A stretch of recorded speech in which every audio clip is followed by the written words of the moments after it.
Friday, ladies and gentlemen, and welcome back at your friendly neighborhood PM with your top 3 market points of the week. And once again, we're talking macroeconomic news. So let's get right down to it.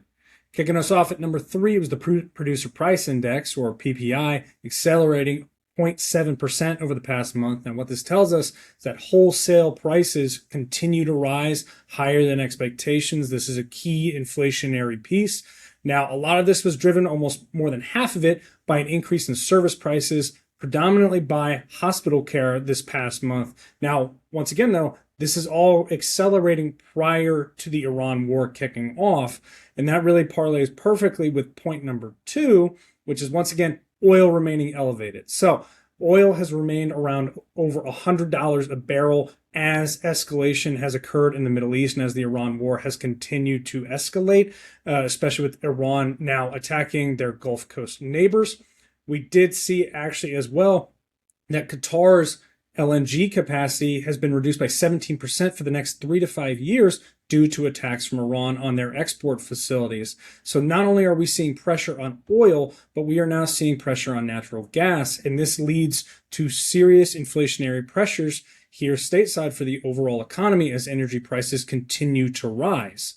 Now, that all combines into point number 1 for us, which was the Fed rate decision earlier this week. The Fed did come out and decide to not cut rates this past meeting. And what they did say is they're going back to the old playbook, which is they want to see progress on inflation before deciding to implement any type of rate cut. And especially now, they are saying that given the ongoing geopolitical tensions with the conflict in Iran and with the Strait of Hormuz, that it's pretty much a coin flip right now whether or not they are going to be cutting rates anytime soon or within the next year. And that's exactly what we're seeing with the market. The market right now is pricing in no rate cut for 2026. That just kind of goes to show just how important energy prices are to the Fed and to inflationary pressures, to where the Fed can't necessarily go ahead and just start cutting rates for fear of letting inflation reaccelerate, and then we could enter a stagflationary period. So once again, the Fed going right back to they're going to be data dependent, and they're going to see what the data shows them before making any type of decision. Now, that does it for our top 3 points this week. What are we checking out for next week? Well, next week, we're actually going to turn our eyes to the BMO health conference that's going on next week.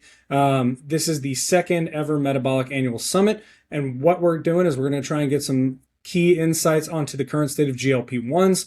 All of the major players are going to be there. Pfizer, Eli Lilly, Amgen, a whole host of others, and we're going to keep you posted here as to any new developments, as GLP-1s are obviously the main driver right now in the healthcare industry, but we'll keep you posted on that next week as to what we see. Now, that does it for this week's video. If you have additional questions, please reach out to your financial advisor, and if you do not have one, please follow our link. We're happy to get you connected with somebody. But as always, please go out, enjoy your weekend, enjoy March Madness and this nice new weather we're starting to get here, and we will see you the same time next week. Thanks again.